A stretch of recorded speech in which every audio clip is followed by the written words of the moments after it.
चलिए आ जाइए। क्या हाल चाल है? ऊपर में नहीं चल रहा है जी। है यहाँ पे तो मैसेज आ रहा है, जाकर के देखिए ऊपर में नहीं चल रहा है। नहीं चल रहा है? अरे क्या बोल रहे हैं? नहीं चल रहा है? काहे नहीं चल रहा है?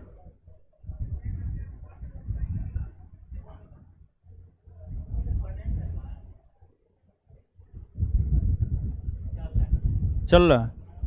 कौन है? क्या?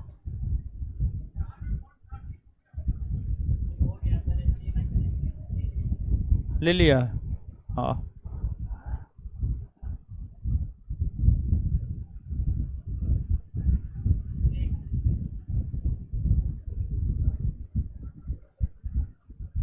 हो गया।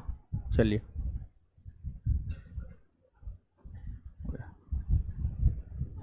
चलिए आ जाइए। भारत में पहली बार बुलेट ट्रेन का परिचालन किन दो शहरों के बीच प्रस्तावित? अहमदाबाद और दूसरा दिल्ली से। पहली मोनोरेल का परिचालन कब और कहां हुआ? 2008 में मुंबई में ना। भारत में मेट्रो रेल की आधारशिला कब और किसके शासनकाल में रखी? 1900 इंदिरा गांधी। कब और कहां हुआ? 1984 दमदम से टॉलीगंज। विश्व में पहली बार मेट्रो रेल का परिचालन कब और कहां हुआ? भारतीय रेलवे की किन किन रेल मार्गों को यूनेस्को की सूची में सम्मिलित? कौन कौन? कालका शिमला। भारत में सबसे अधिक रेल मार्ग की लंबाई किस रेलवे जोन? उत्तरी। भारत में सबसे अधिक रेल मार्ग की लंबाई वाला राज्य? उत्तर। चलिए आगे आइए, आगे हेडिंग मारिए। विश्व का सबसे लंबा रेलवे प्लेटफॉर्म। हेडिंग मारिए, विश्व का सबसे लंबा रेलवे प्लेटफॉर्म।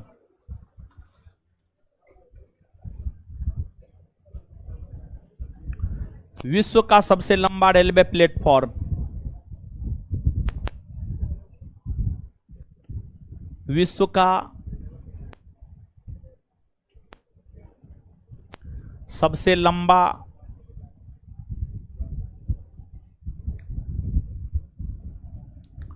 Railway platform.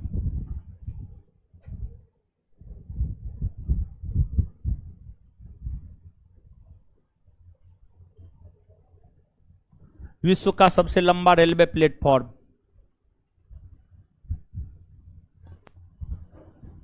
विश्व का सबसे लंबा रेलवे प्लेटफॉर्म। चलिए सुनिए, सुनिए अब ध्यान से देखिए। आपको वर्तमान में विश्व का जो सबसे लंबा रेलवे प्लेटफॉर्म है वह हुबली रेलवे स्टेशन का प्लेटफॉर्म है। हुबली, हुबली, हुबली का नाम आप सुने होंगे।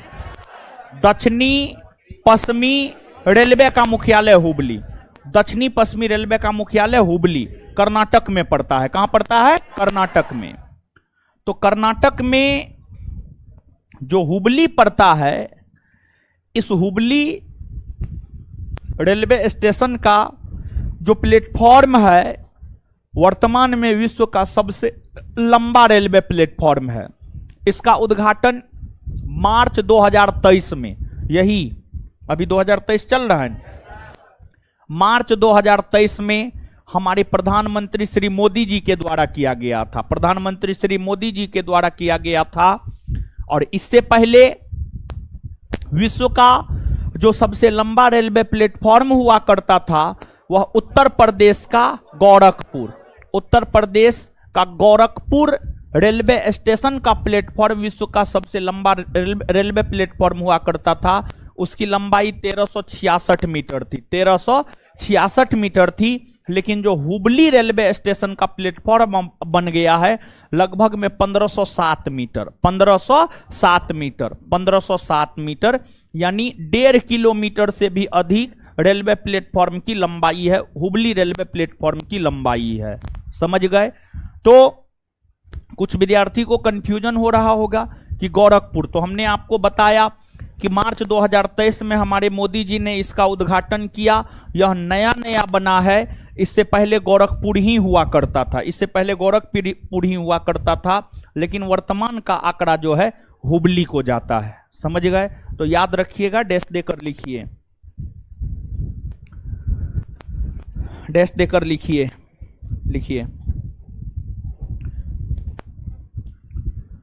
कर्नाटक राज्य में स्थित, कर्नाटक राज्य में स्थित, कर्नाटक राज्य में स्थित, कर्नाटक राज्य में स्थित, कर्नाटक राज्य में स्थित हुबली रेलवे स्टेशन का प्लेटफॉर्म, कर्नाटक राज्य में स्थित हुबली,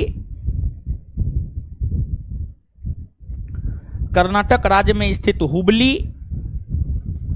रेलवे स्टेशन का प्लेटफॉर्म, हुबली रेलवे स्टेशन का प्लेटफॉर्म विश्व का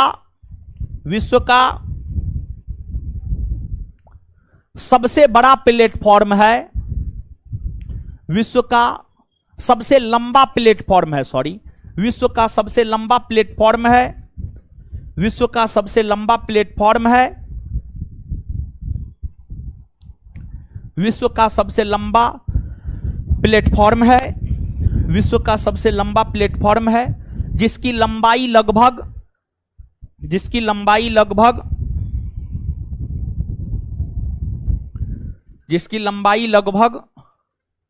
1507 मीटर है, जिसकी लंबाई लगभग 1507 मीटर है, 1507 मीटर है। इससे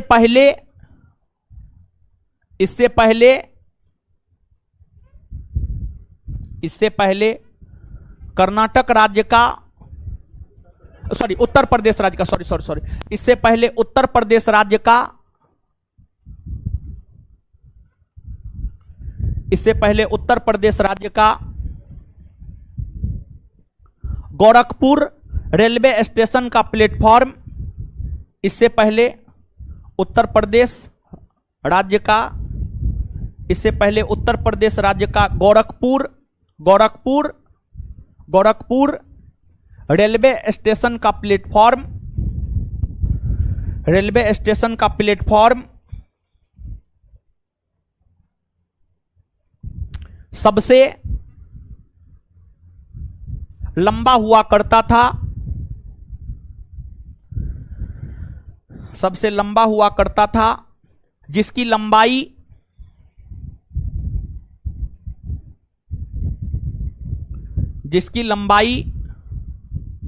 1366 मीटर, जिसकी लंबाई 1366 मीटर था, 1366 मीटर था, जिसकी लंबाई 1366 मीटर था। और उससे भी पहले कौन हुआ करता था?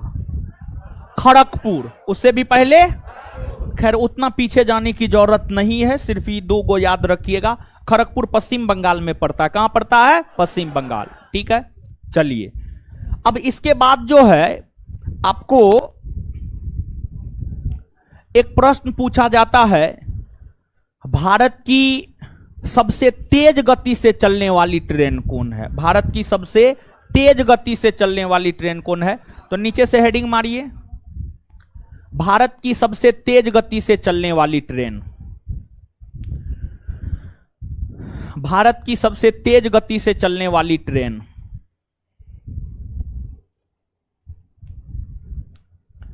भारत की सबसे तेज गति से चलने वाली ट्रेन, भारत की सबसे तेज गति से चलने वाली ट्रेन। चलिए देखिए, ध्यान दीजिएगा, अगर आप वर्तमान की बात करेंगे तो वर्तमान में भारत में सबसे तेज गति से चलने वाली ट्रेन है वंदे भारत, वंदे भारत एक्सप्रेस। वंदे भारत एक्सप्रेस वर्तमान में भारत में सबसे तेज गति से चलने वाली ट्रेन है। और जो वंदे भारत एक्सप्रेस है, इसकी गति 180 किलोमीटर प्रति घंटा, 180 किलोमीटर प्रति घंटा इसकी होती है। अधिकतम 200 किलोमीटर प्रति घंटा तक जो है इसकी गति हो सकती है, लेकिन औसत रूप में यह ट्रेन जो है आपको 140-50 किलोमीटर प्रति घंटा के हिसाब से जो है आपको चलती है। लेकिन वर्तमान में भारत में सबसे तेज गति से चलने वाले ट्रेनों में वंदे भारत एक्सप्रेस का नाम आता है, फिर गतिमान एक्सप्रेस का नाम आता है। वंदे भारत एक्सप्रेस का नाम आता है, फिर गतिमान एक्सप्रेस का नाम आता है। और जो पहली वंदे भारत एक्सप्रेस चलाई गई है, जो पहली वंदे भारत एक्सप्रेस चलाई गई है वह दिल्ली से वाराणसी, दिल्ली से वाराणसी, और ये चलाई गई है आपको 2018-2019 के शुरू में चलाई गई है, 2019 के शुरू में चलाई गई है, समझ गए। तो आप याद रखिएगा कि वर्तमान में देश की सबसे तेज गति से चलने वाली ट्रेन है Vande Bharat express, speed 180 kilometre प्रति घंटा। और दूसरा सबसे तेज गति से चलने वाली ट्रेन गतिमान एक्सप्रेस, स्पीड 160 किलोमीटर प्रति घंटा। लिखिएगा।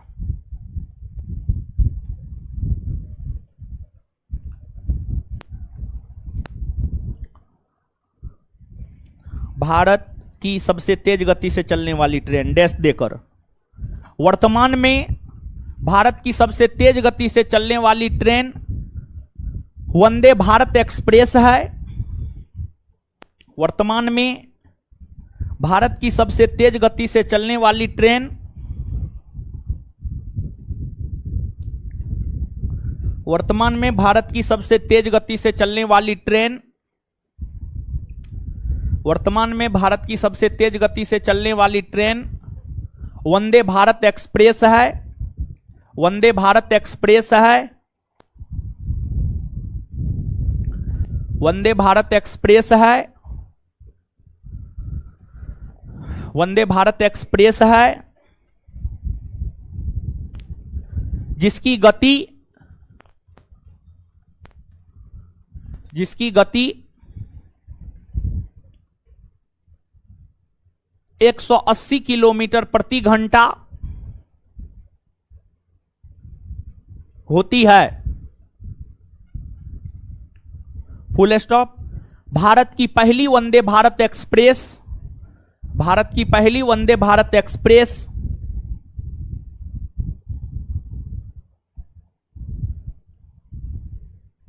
भारत की पहली वंदे भारत एक्सप्रेस भारत की पहली वंदे भारत एक्सप्रेस दिल्ली से वाराणसी के बीच चली है। भारत की पहली वंदे भारत एक्सप्रेस दिल्ली से वाराणसी के बीच चली है। भारत की पहली वंदे भारत एक्सप्रेस दिल्ली से वाराणसी के बीच चली है। भारत की पहली वंदे भारत एक्सप्रेस दिल्ली से वाराणसी के बीच चली है। दिल्ली से वाराणसी के बीच चली है। Full stop.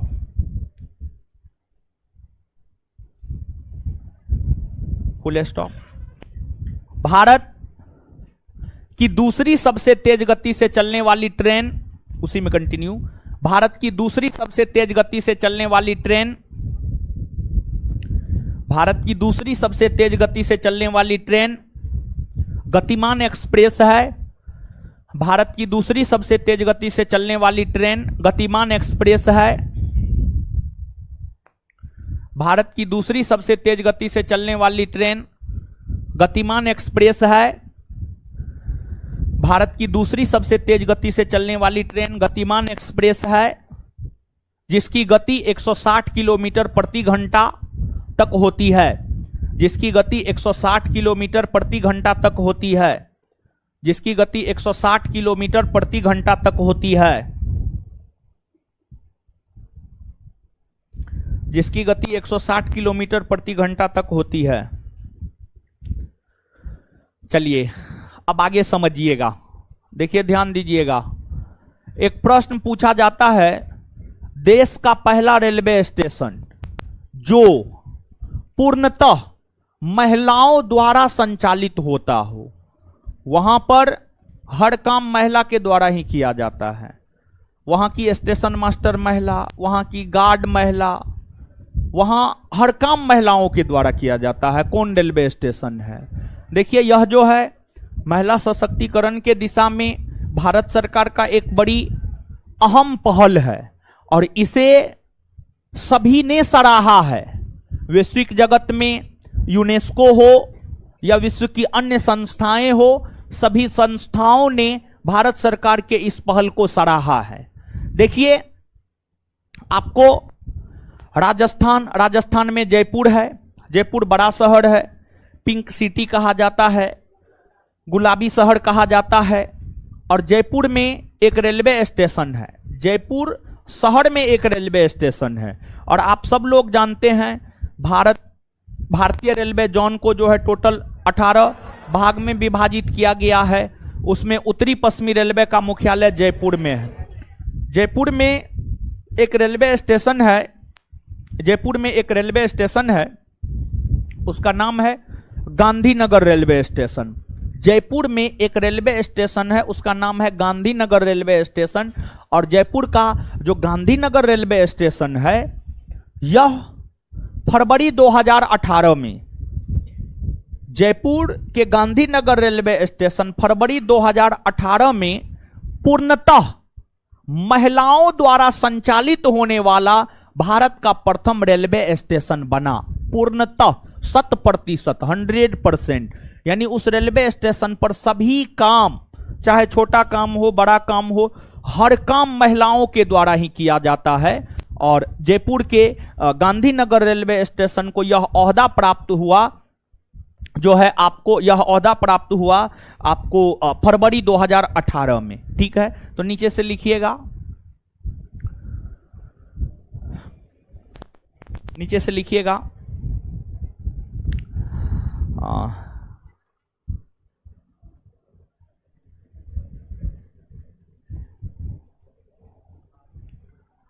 भारत के राजस्थान के जयपुर स्थित, भारत के राजस्थान के जयपुर स्थित, भारत के राजस्थान राज्य के जयपुर स्थित, भारत के राजस्थान राज्य के जयपुर स्थित, भारत के राजस्थान राज्य के जयपुर स्थित, भारत के राजस्थान राज्य के जयपुर स्थित, भारत के राजस्थान राज्य के जयपुर स्थित, जयपुर स्थित गांधीनगर रेलवे स्टेशन,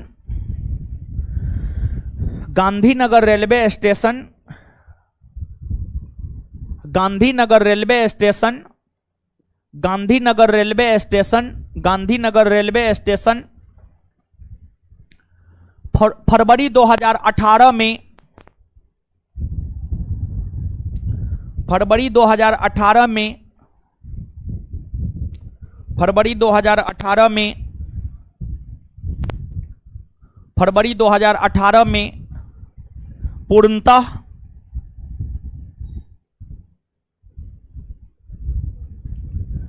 पूर्णतः महिलाओं द्वारा संचालित, पूर्णतः महिलाओं द्वारा संचालित, पूर्णतः महिलाओं द्वारा संचालित, पूर्णतः महिलाओं द्वारा संचालित, पूर्णतः महिलाओं द्वारा संचालित प्रथम रेलवे स्टेशन बना।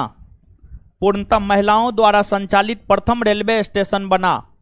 पूर्णतः महिलाओं द्वारा संचालित प्रथम रेलवे स्टेशन बना।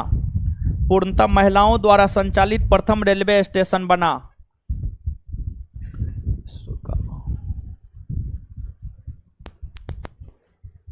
चलिए, इसके बाद अब देखिएगा, एक प्रश्न आपसे पूछा जाता है, विश्व का सबसे ऊंचा रेल पुल कहां है, कौन नदी पर है? देखिए, ऐसे वर्तमान में तो चीन में है, वर्तमान में चीन में है, उसकी ऊंचाई 310 मीटर है। देखिए, क्वेश्चन सुनिएगा, समझिएगा ध्यान से।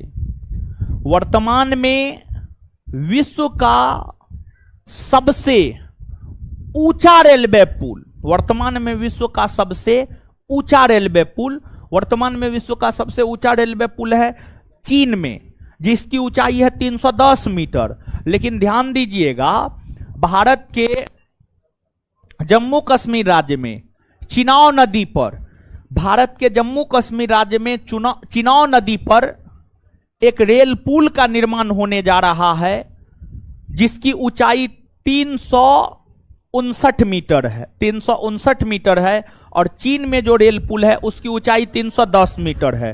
तो स्वाभाविक सी बात है कि अब आने वाले दिनों में विश्व का सबसे ऊंचा रेलवे पुल भी आपको कहां देखने को मिलेगा? भारत में देखने को मिलेगा, और भारत के जम्मू कश्मीर राज्य में देखने को मिलेगा, और भारत के जम्मू कश्मीर राज्य के अंतर्गत चिनाव नदी पर देखने को मिलेगा। भारत के जम्मू कश्मीर राज्य के अंतर्गत चिनाव नदी पर देखने को मिलेगा। तो नीचे से लिखिएगा,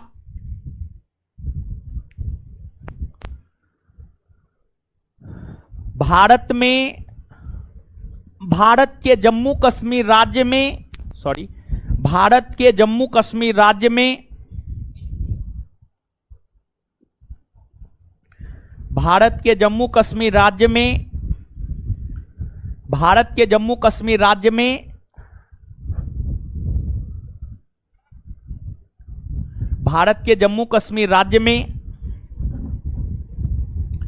भारत के जम्मू कश्मीर राज्य में, भारत के जम्मू कश्मीर राज्य में विश्व का सबसे ऊंचा रेल पुल,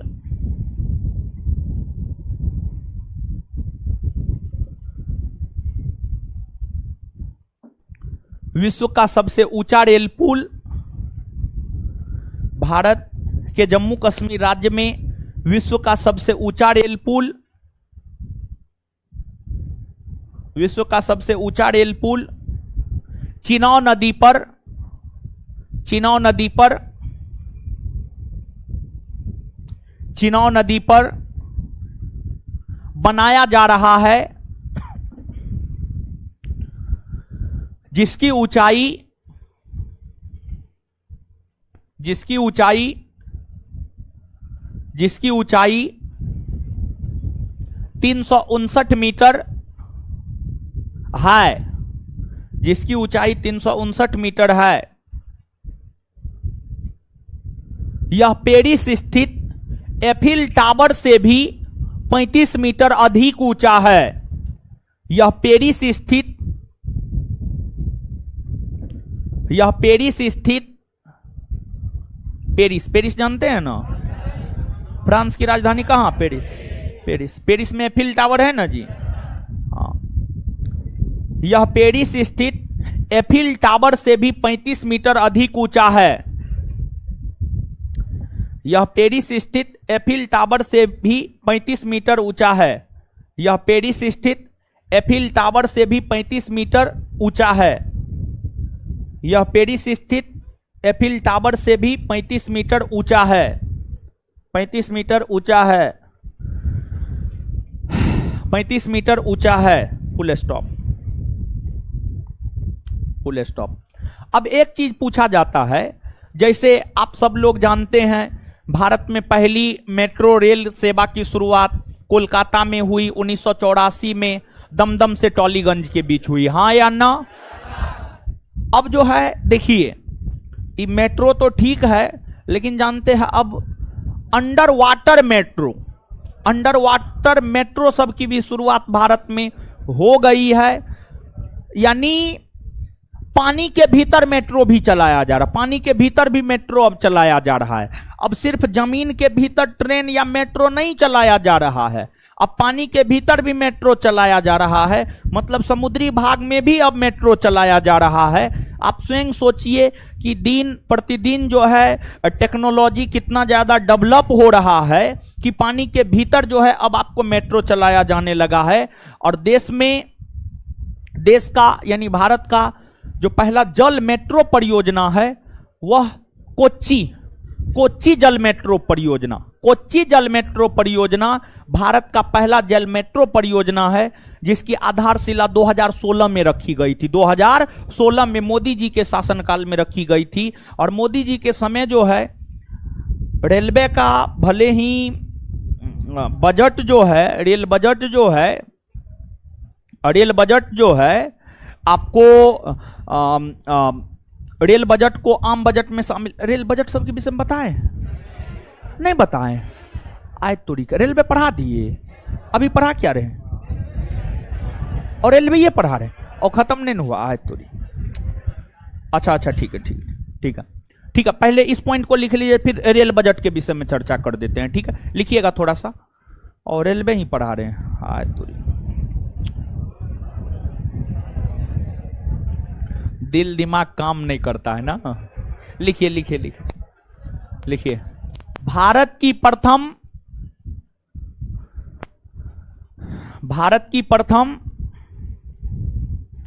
ए छोटकी, क्या हाल चाल है? आजकल लिपस्टिक और लगाने लगे हैं, अपग्रेड हो गए है। मारेंगे, मुंह तोड़ देंगे। है, लिखिए। है, देख रहे हैं, मारेंगे। है,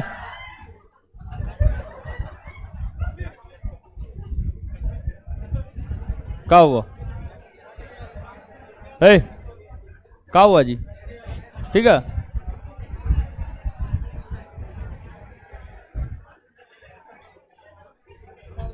है, क्या हुआ जी? है, ठीक है। चलिए, भारत की प्रथम जल मेट्रो परियोजना, भारत की प्रथम जल मेट्रो परियोजना, भारत की प्रथम जल मेट्रो परियोजना केरल का कोच्चि, केरल का कोच्चि, केरल का कोच्चि, केरल का कोच्चि जल मेट्रो परियोजना है।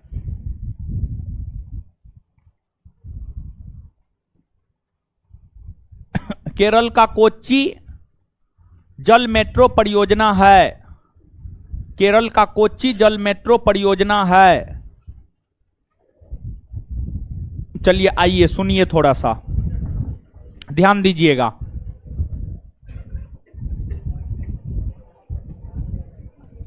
देखिए, सुनिएगा आप यहां पे, आइए बोर्ड पे। आपको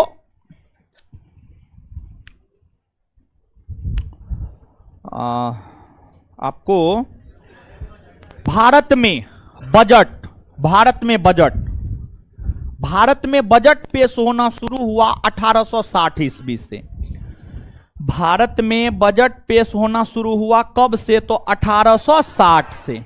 1860 1860 ईस्वी से भारत में बजट पेश होना शुरू हुआ।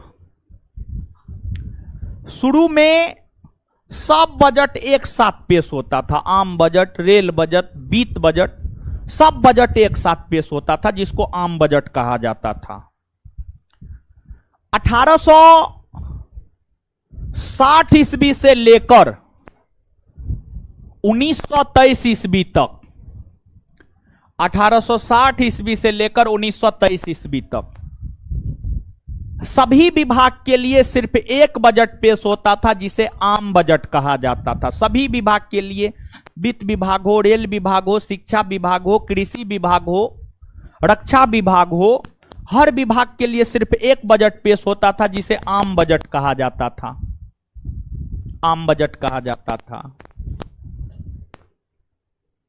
और देखिए, भारत में रेलगाड़ी, भारत में रेलगाड़ी की अगर आप बात करेंगे तो भारत में रेलगाड़ी या रेल परिचालन या रेलवे का विकास जितना तेजी से होना चाहिए था, उतना तेजी से हो नहीं पा रहा था। तो अंग्रेजी सरकार ने एक कमिटी गठित किया, एकवर्थ कमिटी। अंग्रेजी सरकार ने एक कमिटी गठित किया, एकवर्थ कमिटी। और एकवर्थ कमिटी को यह काम दिया कि आप इस बात को लेकर विचार विमर्श कीजिए कि आखिरकार भारतीय रेलवे में कौन से सुधारात्मक काम किया जाए ताकि भारत में रेलवे का विकास तीव्र गति से हो सके, भारत में रेलवे का विकास तीव्र गति से हो सके। एकवर्थ कमेटी ने अपनी सिफारिश में यह कहा कि आम बजट से रेल बजट को अलग कर दिया जाए, यानी रेलवे का अपना अलग बजट पेश होगा, रेल मंत्री अपना बजट पेश करेगा और आम बजट अलग पेश होगा जिसे वित्त मंत्री अपना अलग पेश करेगा। तो एकवर्थ कमेटी ने यह सिफारिश किया कि आम बजट से रेल बजट को अलग कर दिया जाए और फिर एकवर्थ कमेटी के सिफारिश पर ही 1924 ईस्वी में, एकवर्थ कमेटी के सिफारिश पर ही 1924 ईस्वी में आम बजट से रेल बजट को अलग कर दिया गया, आम बजट से रेल बजट को अलग कर दिया गया। 1924 ईस्वी से आम बजट अलग पेश होने लगा जिसे वित्त मंत्री पेश करने लगा और रेल बजट अलग पेश होने लगा जिसे रेल मंत्री पेश करने लगा, जिसे रेल मंत्री पेश करने लगा। 1924 ईस्वी से लेकर 2016 ईस्वी तक, 1924 ईस्वी से लेकर 2016 ईस्वी तक आम बजट अलग पेश होता था और रेल बजट अलग पेश होता था। 1924 ईस्वी से लेकर 2016 ईस्वी तक आम बजट अलग पेश होता था जिसे वित्त मंत्री पेश करता था और रेल बजट अलग पेश होता था जिसे रेल मंत्री पेश करता था। लेकिन हमारे मोदी जी तो इनोवेटिव हैं, हमारे मोदी जी इनोवेटिव हैं। इनोवेटिव का मतलब समझते हैं?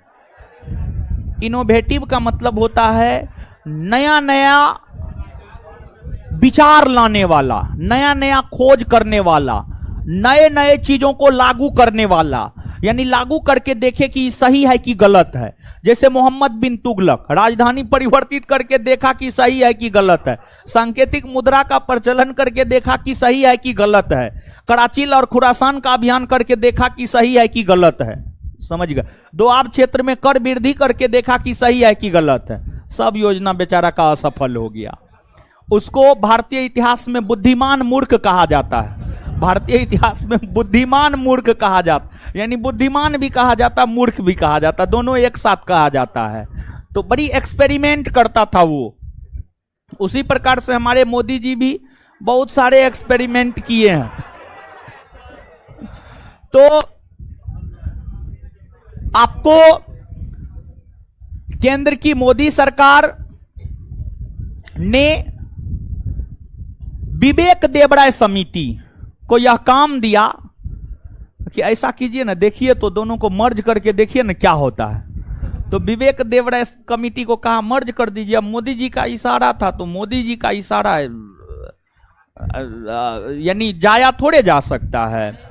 तो विवेक देवराय कमेटी ने यह सिफारिश किया कि क्यों ना, विवेक देवराय कमेटी, ध्यान दीजिएगा इस बात पर, विवेक देवराय कमेटी ने यह सिफारिश किया कि रेल बजट को आम बजट में मिला दिया जाए, रेल बजट को आम बजट में मिला दिया जाए। और विवेक देवराय कमेटी के सिफारिश पर रेल बजट को आम बजट में मिला दिया गया है।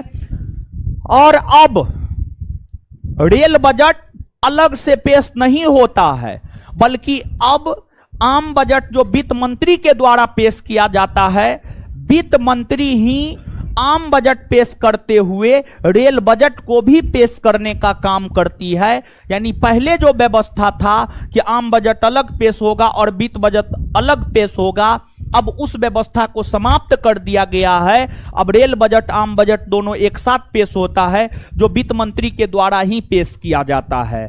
और भारतीय रेलवे सबसे बड़ा नियोक्ता है, सबसे ज्यादा नौकरी देने वाला है।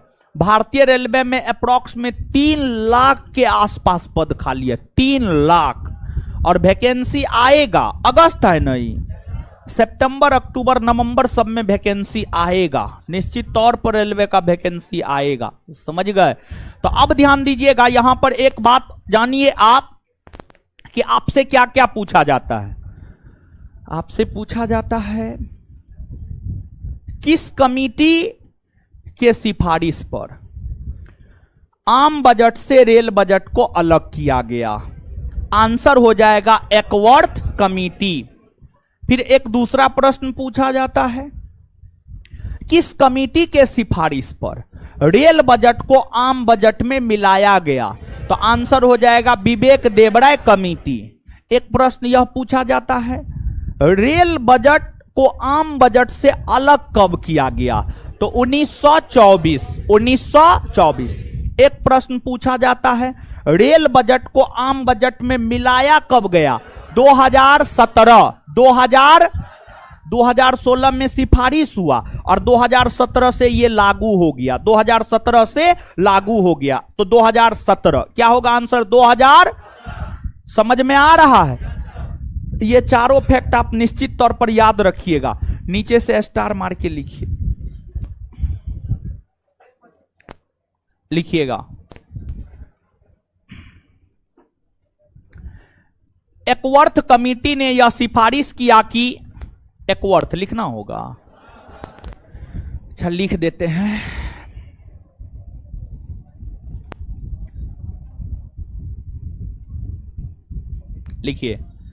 लिखिए एकवर्थ कमिटी ने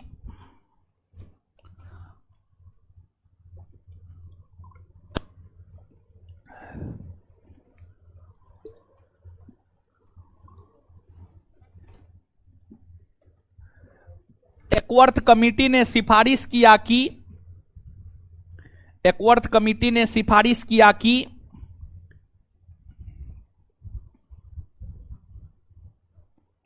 एकवर्थ कमिटी ने सिफारिश किया कि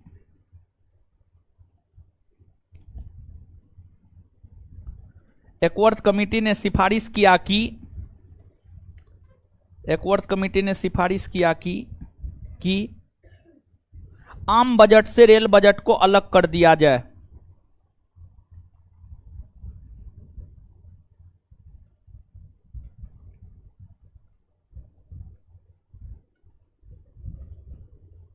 एकवर्थ कमिटी ने सिफारिश किया कि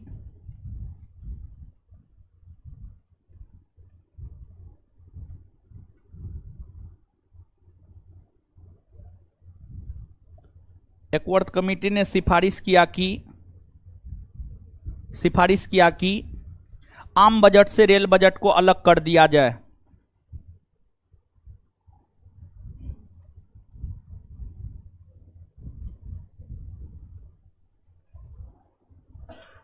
और फिर 1924 ईस्वी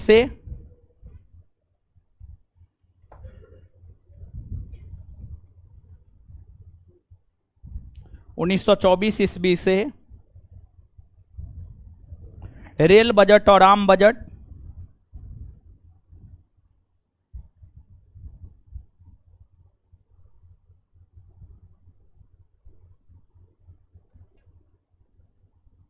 रेल बजट और आम बजट अलग अलग पेश होने लगे।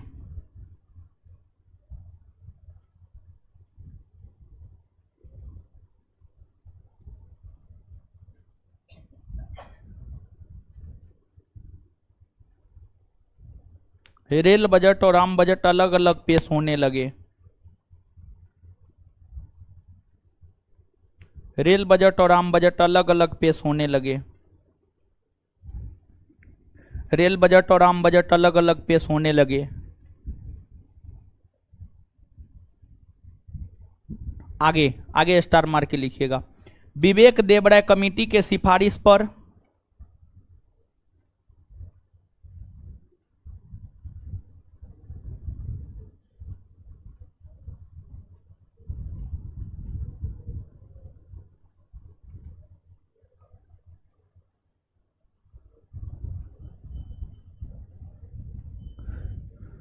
विवेक देबराय कमेटी की सिफारिश पर रेल बजट को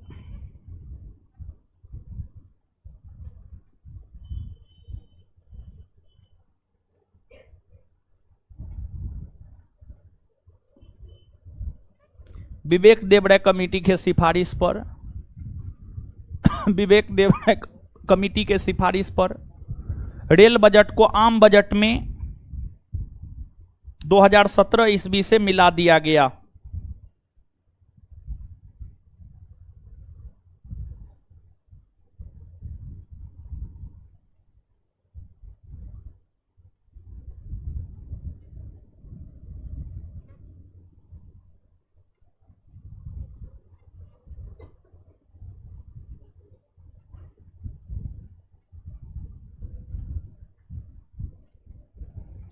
मिला दिया 2017 ईस्वी से मिला दिया। अब देखिए एगो बात पूछा जाता है, रेलवे बोर्ड की स्थापना कब हुई है? तो भारतीय रेलवे बोर्ड की स्थापना 1905 में हुई है, लॉर्ड कर्जन के समय। नीचे से ई भी पॉइंट स्टार मार के लिख लीजिएगा। भारतीय रेलवे बोर्ड की स्थापना, नेक्स्ट पॉइंट, भारतीय रेलवे बोर्ड की स्थापना 1905 ईस्वी में। भारतीय रेलवे बोर्ड की स्थापना 1905 ईस्वी में। भारतीय रेलवे बोर्ड की स्थापना 1905 ईस्वी में लॉर्ड कर्जन के समय हुई है।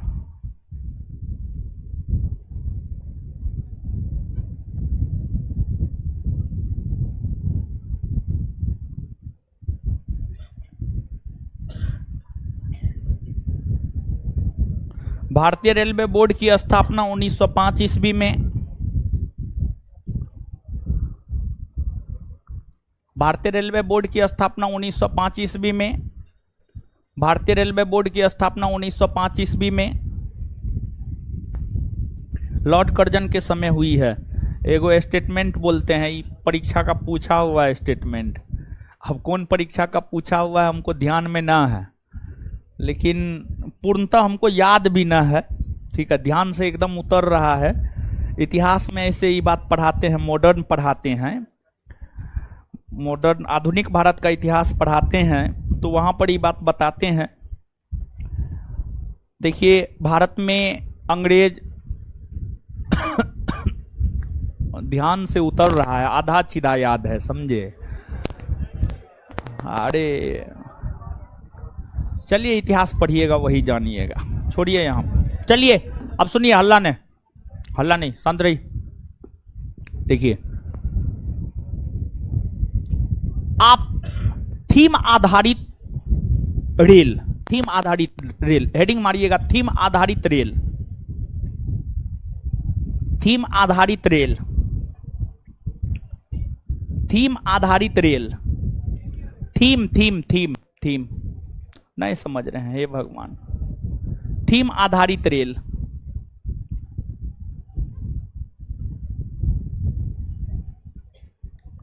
थीम आधारित रेल, थीम आधारित रेल में एक है रामायण एक्सप्रेस, रामायण एक्सप्रेस, एक है समानता एक्सप्रेस,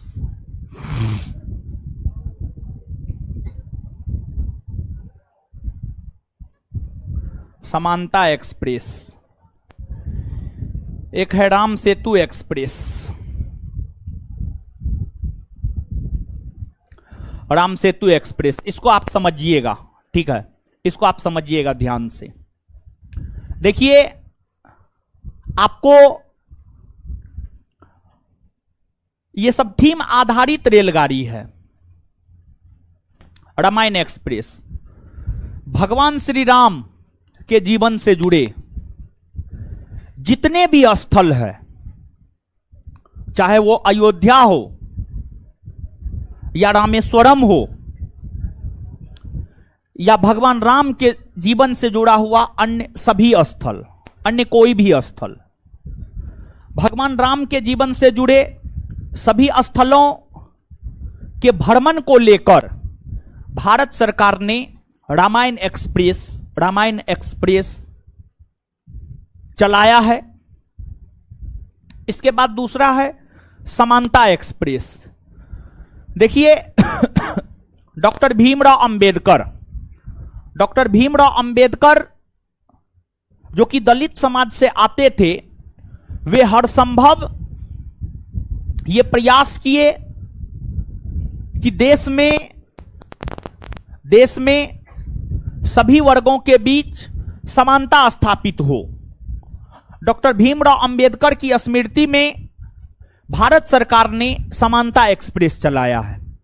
फिर आपको राम सेतु एक्सप्रेस, अगर आप राम सेतु की बात करेंगे तो तमिलनाडु में है, ये तमिलनाडु में है, ये तमिलनाडु में है, और तमिलनाडु को ये श्रीलंका से आपस में जोड़ने का काम करता है। और इस राम सेतु के जरिए ही जो है भगवान श्री राम श्रीलंका गए और रावण का वध किए और सीता को लेकर आ गए। समझ गए, रावण का वध किए, सीता को लेकर आ गए। और जानते हैं आप जब दक्षिण भारत के रामायण को पढ़ेंगे, दक्षिण भारत, देखिए उत्तर भारत में जो रामायण है उससे अलग है दक्षिण भारत का रामायण।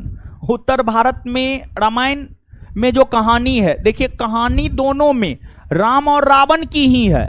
उत्तर भारत में लिखित रामायण में भी राम और रावण की ही कहानी है, दक्षिण भारत में लिखित रामायण में भी राम और रावण की ही कहानी है, लेकिन अंतर है दोनों में, थोड़ा बहुत अंतर है दोनों में। दक्षिण भारत के रामायण को आप पढ़ेंगे तो दक्षिण भारत का रामायण यह कहता है सीता रावण की बेटी थी, सीता रावण की बेटी थी, और सीता को 14 वर्ष का वनवास मिला था, और रावण नहीं चाहता था कि उसकी बेटी वनवास में रहे, कष्ट करे, इसलिए रावण उसका जो है अपहरण कर लिया। इसलिए रावण उसका अपहरण कर लिया और अपने पास रखा ताकि सीता को कोई दिक्कत ना हो। दक्षिण भारत के रामायण में ये कहानी है, जबकि उत्तर भारत के रामायण में ऐसा है नहीं है। समझ गए, नहीं है, समझ गए। तो यही थोड़ा बहुत अंतर है। खैर जो भी हो उससे हम लोगों को कोई मतलब नहीं है।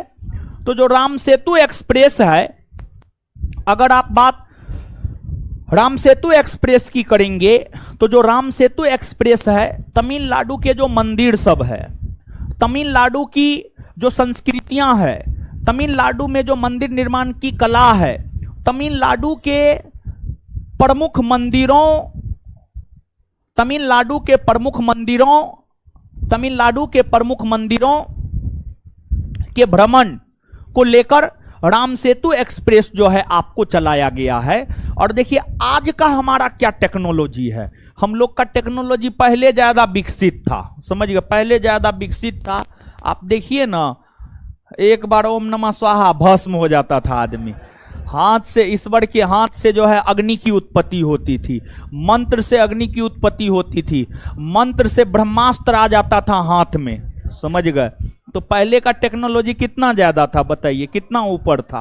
आज कुछ है, आज कुछ ना है। समझे, लिखिए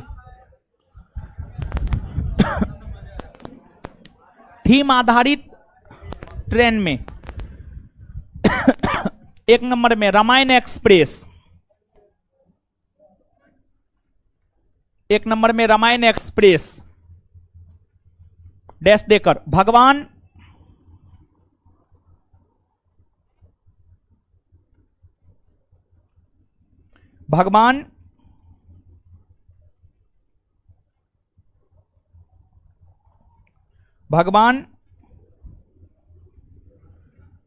श्री राम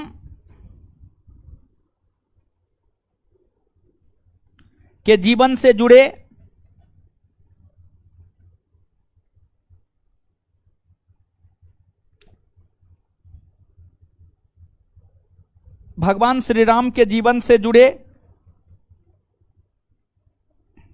भगवान श्री राम के जीवन से जुड़े सभी स्थलों की यात्रा को लेकर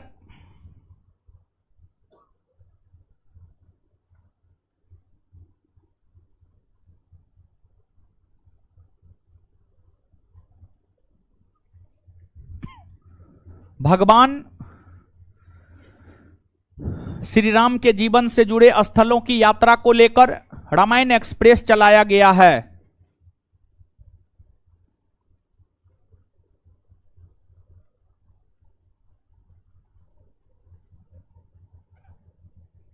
रामायण एक्सप्रेस चलाया गया है, रामायण एक्सप्रेस चलाया गया है। आगे समानता एक्सप्रेस,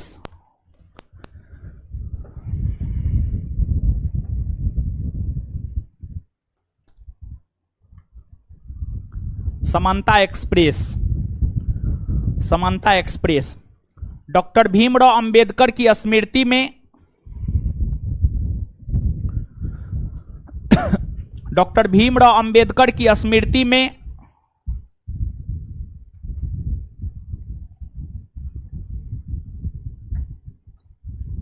डॉक्टर भीमराव अंबेडकर की स्मृति में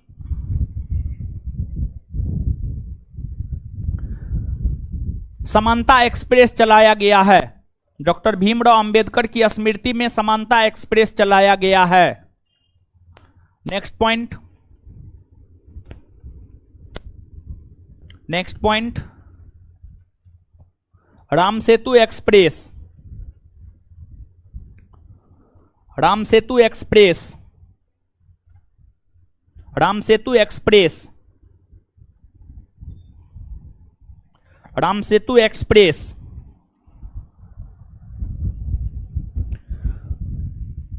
तमिलनाडु के मंदिरों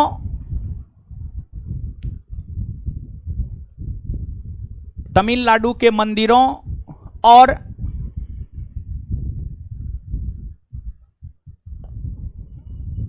सांस्कृतिक विशिष्टता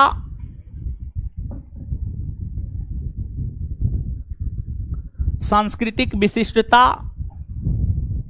और समृद्धि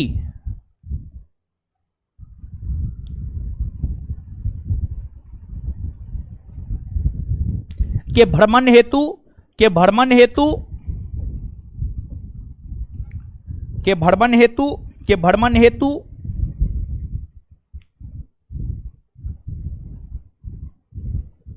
राम सेतु एक्सप्रेस चलाया गया है। राम सेतु एक्सप्रेस चलाया गया है।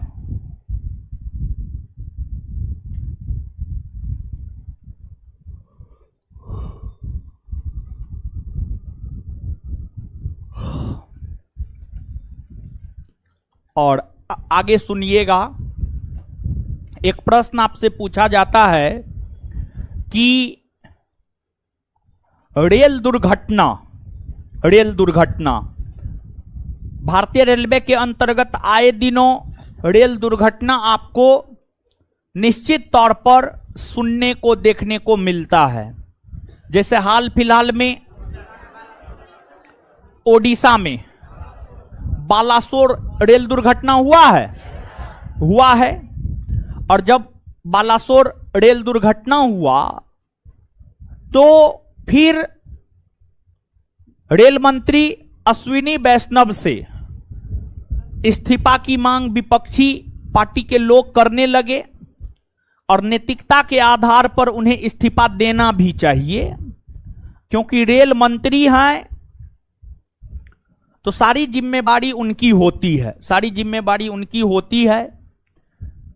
भले देखिए, ऐसा नहीं है कि वहां पर जो है गलती रेल मंत्री अश्विनी वैष्णव का है, नहीं, लेकिन उनके अधीन जो पदाधिकारी है उनका गलती है। नैतिकता के आधार पर रेल मंत्री सब इस्तीफा दिया है, लेकिन अश्विनी वैष्णव नहीं दिए। अब मोदी जी ने इशारा किया नहीं देना है तो नहीं दिए, नहीं तो मोदी जी अगर एक बार इशारा कर देते आपको देना है, रो करके भी वो देते। ठीक है, तो एक बात आपसे पूछा जाता है, किन किन रेल मंत्रियों ने भारत के किन किन रेल मंत्रियों ने रेल दुर्घटना के कारण अपने पद से इस्तीफा दिया। देखिए, आज तक के इतिहास में कई रेल मंत्री हुए जो रेल दुर्घटना के कारण इस्तीफा दिए हैं। ऐसे हम 4 की चर्चा करेंगे, लेकिन उसमें 3 गो इस्तीफा दिए हैं। ऐसे दिए तो 4, लेकिन मंजूर 3 का हुआ। एगो लाल बहादुर शास्त्री, दूसरा नीतीश कुमार, तीसरा ममता बनर्जी और चौथा सुरेश प्रभु। चौथा आपके सुरेश प्रभु। देखिए, जब देश के प्रथम प्रधानमंत्री, जब देश के, क्या हो रहा है, जब देश के प्रथम प्रधानमंत्री, आप लोग बानर जैसे करते हैं, ठीक है। जब देश के प्रथम प्रधानमंत्री पंडित जवाहरलाल नेहरू थे, पंडित जवाहरलाल नेहरू के कैबिनेट में रेल मंत्री 1956 के समय लाल बहादुर शास्त्री थे। तमिलनाडु में, तमिलनाडु राज्य में, तमिलनाडु के अड़ियालूर में, तमिलनाडु के अड़ियालूर में 1956 ईस्वी में रेल दुर्घटना हुआ, जिसमें लगभग 150 के आसपास लोग मारे गए थे, उससे ज्यादा लोग मारे गए थे। लाल बहादुर शास्त्री उस रेल दुर्घटना की जिम्मेदारी लेते हुए रेल मंत्री के पद से इस्तीफा दे दिए और उनका इस्तीफा मंजूर भी हुआ। रेल दुर्घटना के कारण रेल मंत्री के पद से इस्तीफा देने वाले प्रथम रेल मंत्री लाल बहादुर शास्त्री हुए, जो 1956 ईस्वी में तमिलनाडु में होने वाले रेल दुर्घटना के कारण अपने पद से इस्तीफा दे दिए। इसके बाद देश के सफल प्रधानमंत्री में एक नाम आता है अटल बिहारी वाजपेयी का। अटल बिहारी वाजपेयी 1998 ईस्वी से लेकर 2004 ईस्वी तक देश के प्रधानमंत्री के पद पर रहे हैं। 1998 ईस्वी से लेकर 2004 ईस्वी तक अटल बिहारी वाजपेयी देश के प्रधानमंत्री के पद पर रहे हैं। अटल बिहारी वाजपेयी के समय देश के रेल मंत्री हुआ करते थे श्री नीतीश कुमार। 1999 ईस्वी में, 1999 में नीतीश कुमार रेल मंत्री रहे हैं। फिर जो है आपको लालू यादव भी रेल मंत्री रहे हैं। ये पासवान साहब रहे हैं कि नहीं रहे हैं, रामविलास पासवान, वो भी रहे हैं कुछ दिन रहे हैं। श्री रामविलास पासवान जी भी रहे हैं, हमको लगता है कुछ दिन। तो देखिए, चलिए आइए अब यहाँ पे आइए, नीतीश कुमार पे आइए, लौटिए नीतीश कुमार पे। देखिए नीतीश कुमार जी 1999 में बिहार के मुख्यमंत्री हैं, इसलिए जी लगाना जरूरी है। श्री नीतीश कुमार जी, हाँ ठीक है। श्री नीतीश कुमार जी 1999 में देश के जब रेल मंत्री थे, प्रधानमंत्री अटल बिहारी वाजपेयी जी थे, तो असम में रेल दुर्घटना हुआ और उसमें 290 के आसपास लोग मारे गए, 290। और देखिए जो सरकारी आंकड़ा आता है ना, सीधा उसका 2 गुना कर दीजिए, आप कम से कम 2 गुना कर दीजिए। देखिए सरकारी आंकड़ा कम करके इसलिए दिया जाता है, मुआवजा कम लोगों को देना पड़े, समझिए। मुआवजा में पैसा भी लगता है, बहुत सबों का तो शिनाख्त भी नहीं होता है, जानकारी भी नहीं होता है क्या है न है कौन है, समझ गए, ये सब चीज भी होता है। तो आपको नीतीश कुमार जी 1999 में भारत के रेल मंत्री थे, प्रधानमंत्री अटल बिहारी वाजपेयी जी थे। असम में रेल दुर्घटना हुआ, नीतीश कुमार काफी आहत हुए और फिर नीतीश कुमार ने इस्तीफा दे दिया, उनका इस्तीफा मंजूर हो गया। फिर अगला रेल मंत्री श्रीमती ममता बनर्जी को बनाया गया। श्रीमती ममता बनर्जी अगला रेल मंत्री बनी। ममता बनर्जी के समय भी 2000 ईस्वी में रेल दुर्घटना हो गया, वो भी इस्तीफा जाकर के अटल बिहारी वाजपेयी को सौंप दी, लेकिन अटल बिहारी वाजपेयी ने उनके इस्तीफा को नामंजूर कर दिया। मतलब उनका इस्तीफा मंजूर नहीं हुआ, मतलब वो इस्तीफा नहीं दी। इसके बाद 2017 में प्रधानमंत्री नरेंद्र मोदी के समय, हमारे मोदी जी के प्रथम कार्यकाल में, हमारे मोदी जी का प्रथम कार्यकाल है 2014 से 2019, 2014 से 2000, इसी बीच में 2017 अगस्त 2017 में 4-5 दिन के अंतराल पर 2 रेल दुर्घटना हो गया। और जब 2 रेल दुर्घटना हो गया तो 2017 के समय रेल मंत्री हुआ करते थे सुरेश प्रभु। कौन? सुरेश प्रभु। सुरेश प्रभु जो है प्रधानमंत्री को अपना इस्तीफा भेज दिए, लेकिन प्रधानमंत्री कहे इंतजार कीजिए, आप इंतजार कीजिए, हम संभाल लेंगे सब चीज, आप अपना बने रहिएगा। लेकिन सुरेश प्रभु को लगा न, इतना नैतिकहीन होना सही नहीं है, और सुरेश प्रभु ने स्वयं पद से हट गए। समझिए, सुरेश प्रभु स्वयं पद से हट गए। उन्होंने कहा हमसे नहीं संभलने वाला है, अब हम देखने उठने वाले नहीं है। तो टोटल 3 ऐसे रेल मंत्री हुए जिनका इस्तीफा हुआ है। ममता बनर्जी का इस्तीफा थोड़े हुआ है, नहीं हुआ है। 3 गो, क्या गो? 3 गो। लाल बहादुर शास्त्री, नीतीश कुमार और सुरेश प्रभु। लाल बहादुर शास्त्री, नीतीश कुमार और सुरेश प्रभु। बात क्लियर है? नीचे से लिखिए, रेल दुर्घटना के कारण इस्तीफा देने वाले रेल मंत्री, लिखिएगा।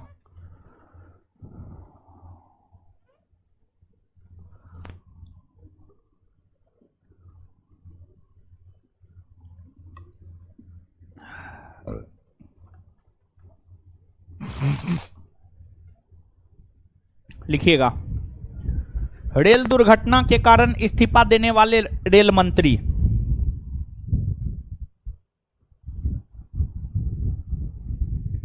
रेल मंत्री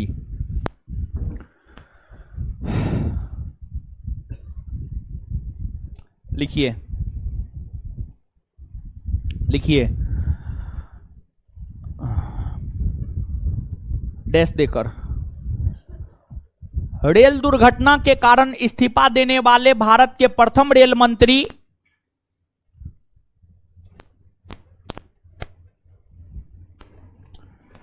रेल दुर्घटना के कारण इस्तीफा देने वाले भारत के प्रथम रेल मंत्री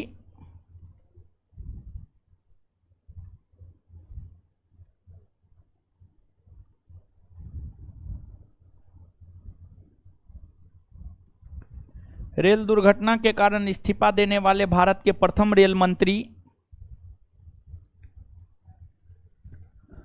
लाल बहादुर शास्त्री हुए।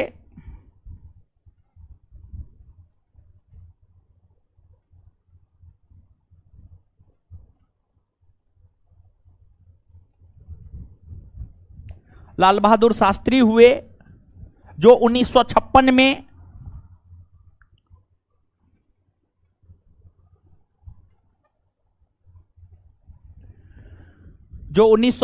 में तमिलनाडु में होने वाले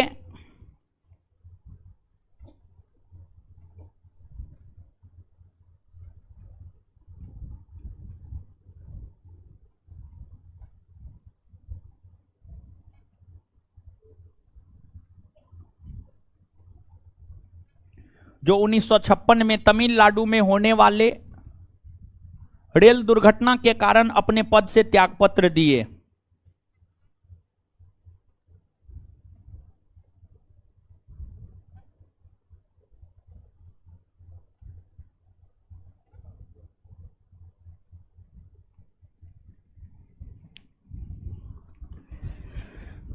रेल दुर्घटना के कारण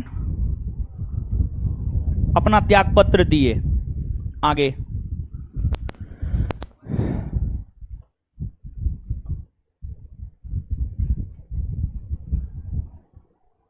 आगे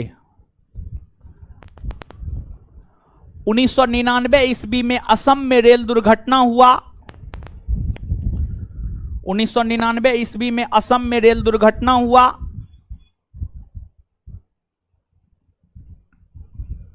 1999 ईस्वी में असम में रेल दुर्घटना हुआ। इस समय रेल मंत्री श्री नीतीश कुमार जी थे।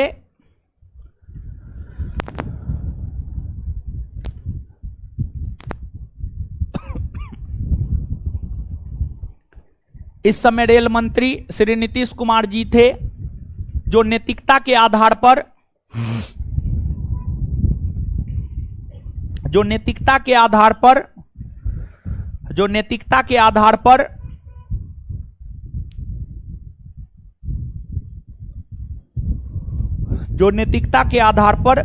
रेल मंत्री के पद से त्यागपत्र दे दिए। जो नैतिकता के आधार पर रेल मंत्री के पद से इस्तीफा दे दिए, जो नैतिकता के आधार पर रेल मंत्री के पद से इस्तीफा दे दिए।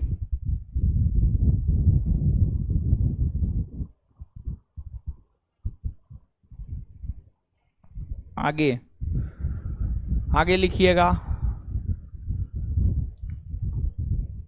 प्रधानमंत्री मोदी जी के प्रथम कार्यकाल के दौरान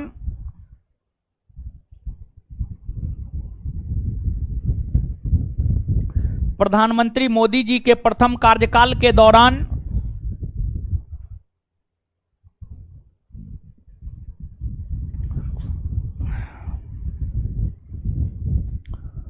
प्रधानमंत्री मोदी जी के प्रथम कार्यकाल के दौरान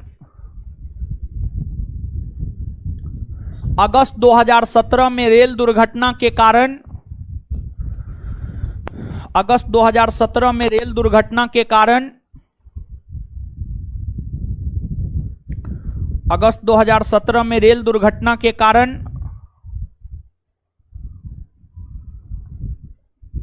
रेल मंत्री सुरेश प्रभु ने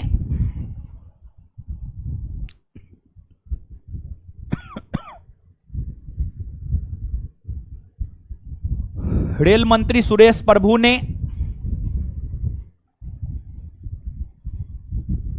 अपने पद से त्यागपत्र दे दिया।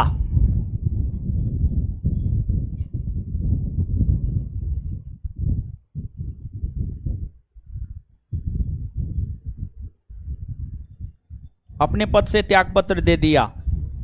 चलिए आगे सुनिए। हो एगो बात पूछा जाता है, देश की प्रथम महिला रेल मंत्री। एगो बात पूछा जाता है, अंतरिम सरकार में रेल मंत्री कौन था। एगो बात पूछा जाता है, स्वतंत्र भारत के प्रथम रेल मंत्री कौन हुए। ये सब बात आपसे आपके परीक्षा में पूछा जाता है, समझे। सब बात आपसे आपके परीक्षा में पूछा जाता है, ध्यान से सुनिएगा। एगो बात देखिए, ध्यान दीजिएगा, सुनिए आप। देखिए, आप सब लोग जानते हैं कि भारत 15 अगस्त 1947 को आजाद हुआ। जानते हैं कि नहीं जानते हैं? जानते हैं ना जी। आगे 15 अगस्त आने वाला है ना। हाँ, सब जिलेबी बना के लेते आइएगा, हम खाएंगे। 15 अगस्त 1947 से पहले, है सुनिए, 15 अगस्त 1947 से पहले 2 सितंबर 1946 को अंतरिम सरकार का गठन हुआ था। 2 सितंबर 1946 को अंतरिम सरकार का गठन हुआ था और यह अंतरिम सरकार 2 सितंबर 1946 से 14 अगस्त 1946 तक चला था। इस अंतरिम सरकार में रेल मंत्री बना था आसफ अली। इस अंतरिम सरकार में रेल मंत्री बना था आसफ अली। आसफ अली बना था। इस अंतरिम सरकार में रेल मंत्री बना था आसफ अली। वही जो है आपको 15 अगस्त 1947 को देश आजाद हुआ और स्वतंत्र भारत के प्रथम मंत्रिमंडल का गठन हुआ। और जब स्वतंत्र भारत के प्रथम मंत्रिमंडल का गठन हुआ तो प्रथम रेल मंत्री बनाया गया जॉन मथाई को। जॉन मथाई को बनाया गया। जॉन मथाई को बनाया गया, अर्थात स्वतंत्र भारत के प्रथम रेल मंत्री जॉन मथाई। अंतरिम सरकार में रेल मंत्री आसफ अली और स्वतंत्र भारत के प्रथम रेल मंत्री जॉन मथाई।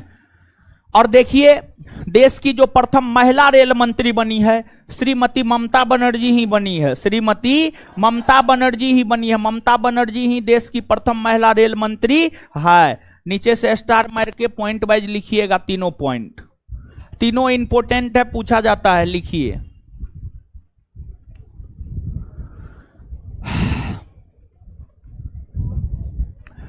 दो सितंबर 1946 को स्थापित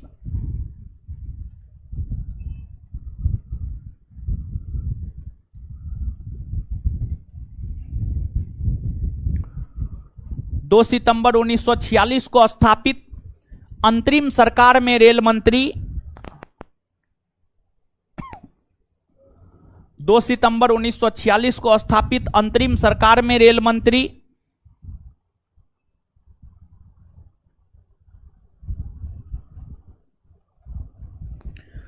अंतरिम सरकार में रेल मंत्री आसफ अली को बनाया गया था। आसफ अली को बनाया गया था। आसफ अली अली अली अली बजरंग बली।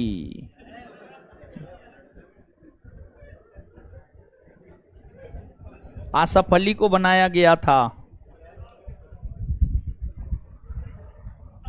आगे लिखिए।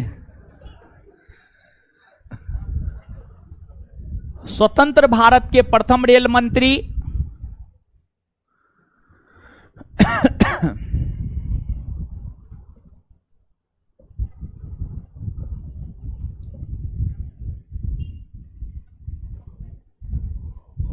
स्वतंत्र भारत के प्रथम रेल मंत्री जॉन मथाई को बनाया गया था। स्वतंत्र भारत का प्रथम रेल मंत्री जॉन मथाई को बनाया गया था। जॉन मथाई को बनाया गया था।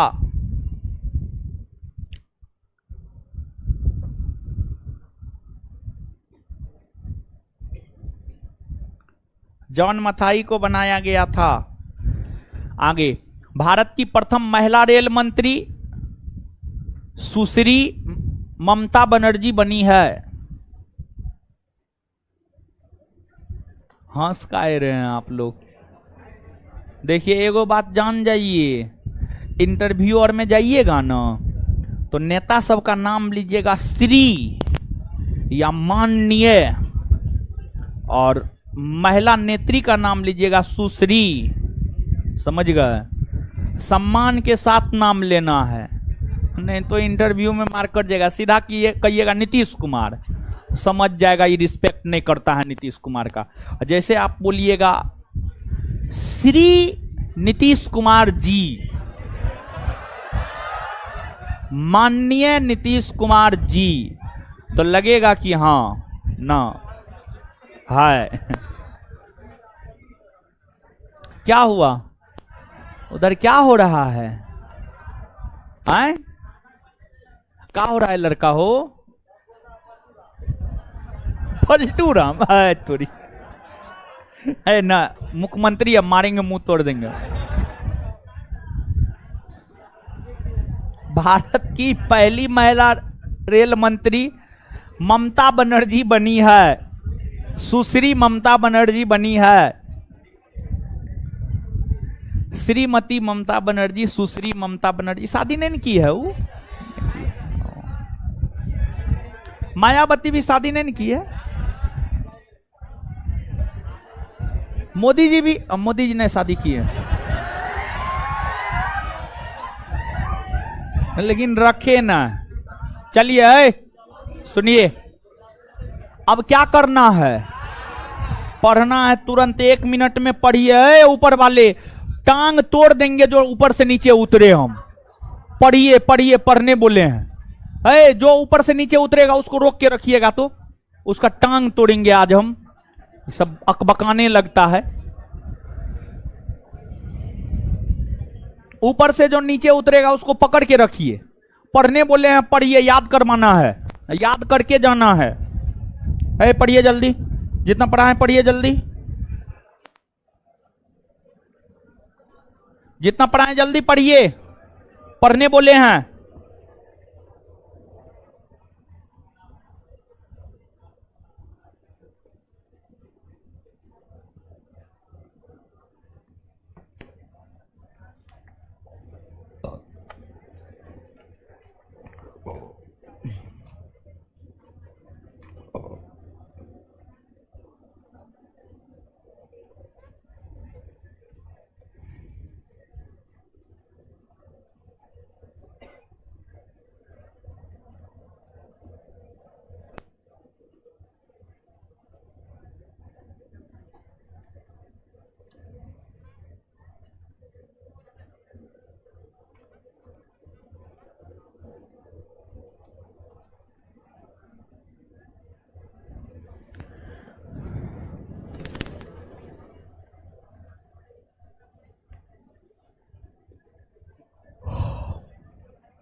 है पढ़ लिए, पढ़ लिए।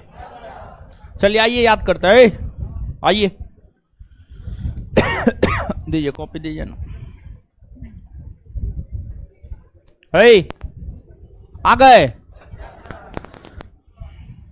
बताइए विश्व का सबसे लंबा रेलवे प्लेटफॉर्म आए हुबली ना। विश्व का सबसे लंबा रेलवे प्लेटफॉर्म कहां है? कहां है? इससे पहले कौन था? कौन था? गोरखपुर ना। वर्तमान में भारत में सबसे तेज गति से चलने वाली ट्रेन वंदे, इसकी गति भारत की पहली वंदे भारत एक्सप्रेस कहां से कहां चली? दिल्ली से। दिल्ली से। भारत की पहली वंदे भारत एक्सप्रेस कहां से कहां चली? दिल्ली से। भारत की दूसरी सबसे तेज गति से चलने वाली ट्रेन आए कौन? भारत की दूसरी सबसे तेज गति से चलने वाली गतिमान। अच्छा एगो बात बताइए, भारत का कौन रेलवे स्टेशन पूर्णतः महिलाओं द्वारा संचालित रेलवे स्टेशन? गांधीनगर ना। गांधीनगर ना। कहां है ये? कहां है? जयपुर में ना। अच्छा विश्व का सबसे ऊंचा रेल पुल कहां पर बनाया? जम्मू। कौन नदी पर? कौन नदी पर? कौन नदी पर? ऊंचाई 300। भारत की प्रथम जल मेट्रो परियोजना कौन राज्य में? केरल में ना। कोच्चि मेट्रो रेल परियोजना ने।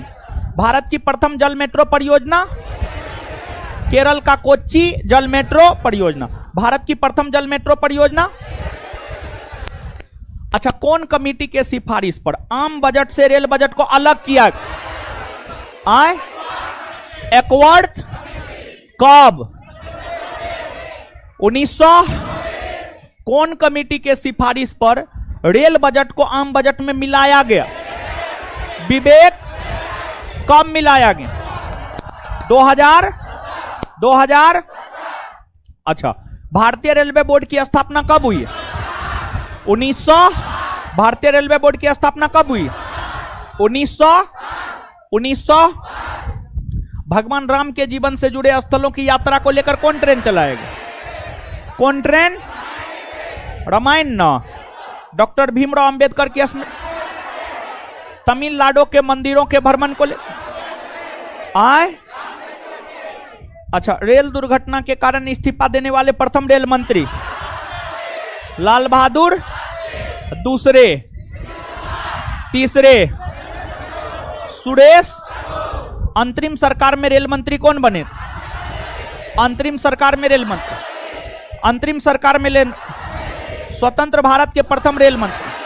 स्वतंत्र भारत के प्रथम। भारत की प्रथम महिला रेल मंत्री। भारत की प्रथम महिला रेल मंत्री। भारत की प्रथम महिला रेल मंत्री है। रुकिए रुकिए है अभी और पढ़ेंगे।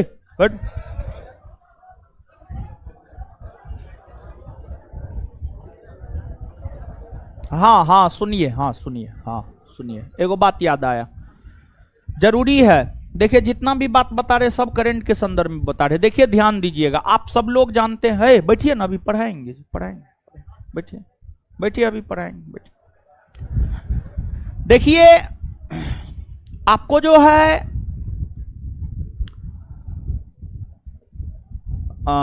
जैसे चितरंजन है, चितरंजन बंगाल में है। चितरंजन बंगाल में है। यहां पर जो है आपको विद्युत इंजन का निर्माण होता है। रेलगाड़ी, रेलगाड़ी देखे हैं जीवन में कभी? आए देखे होंगे, निश्चित देखे होंगे आप, ठीक है। देखिए रेलगाड़ी में इंजन होता है, इंजन होता है ना जी। एगो इंजन होता है जो डीजल से चलता है। पहले तो इंजन होता था कोयला से चलता था, भाप से चलता था, जानते हैं ना आप लोग। भाप से चलता था, कोयला से चलता था, फिर डीजल से चला, और फिर अब जो है विद्युत से चलता है, इलेक्ट्रिसिटी से चलता। हाँ या ना? हाँ चलता है, ठीक है। देखिए तो रेलगाड़ी में जो है आपको इंजन होता है, फिर इंजन के पीछे बॉगी होता है कि नहीं होता है बॉगी होता है, और एक बॉगी दूसरे बॉगी से इंटरकनेक्टेड रहता है, मतलब जुड़ा हुआ रहता है। तो देखिए आपको जो है इंटीग्रल कोच फैक्ट्री पेराम्बूर जो कि तमिलनाडु में है, इंटीग्रल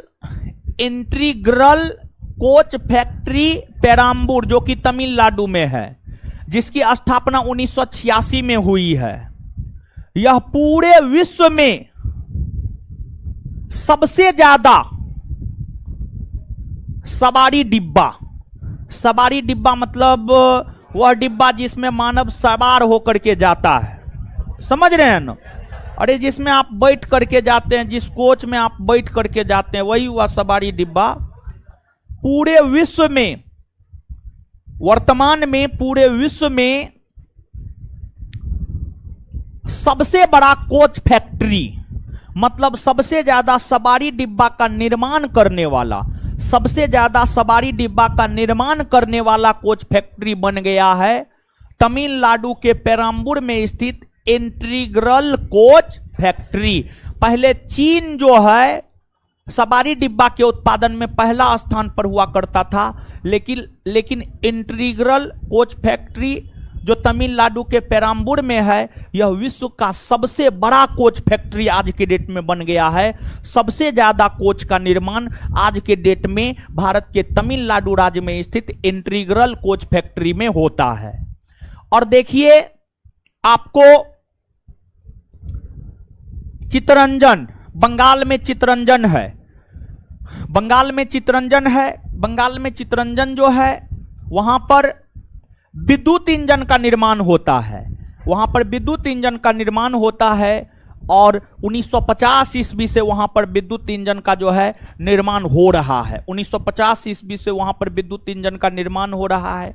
फिर और भी कई सारे कोच फैक्ट्री है, और भी कई सारे इंजन निर्माण के स्थल है, जैसे वाराणसी में भी है। वाराणसी में डीजल इंजन का निर्माण होता था, लेकिन अब विद्युत इंजन का भी निर्माण होने लगा है।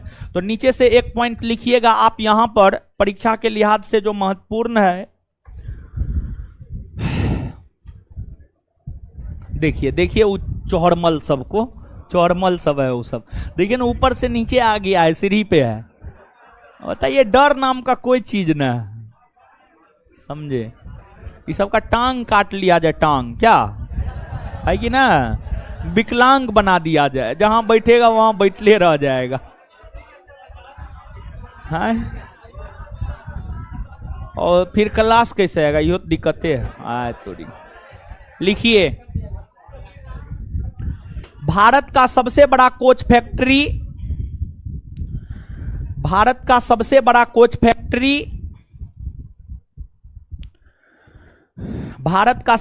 कोच फैक्ट्री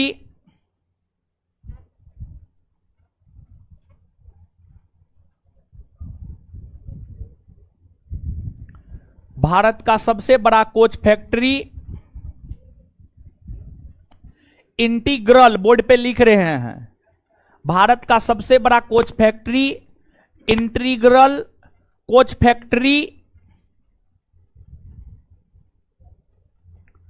फैक्ट्री पेराम्बूर बना।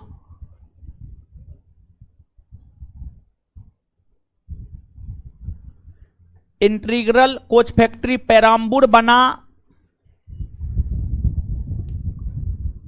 जो तमिलनाडु में स्थित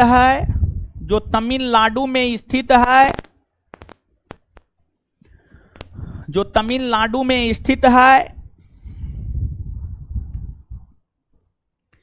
इसकी स्थापना 1986 ईस्वी में हुई है। इसकी स्थापना 1986 ईस्वी में हुई है। इसकी स्थापना 1986 ईस्वी में हुई है। 1986 ईस्वी में हुई है। चलिए लिख लिए। चलिए, सब लोगों का बहुत बहुत धन्यवाद, आप आए हमारे बकबक को सुने।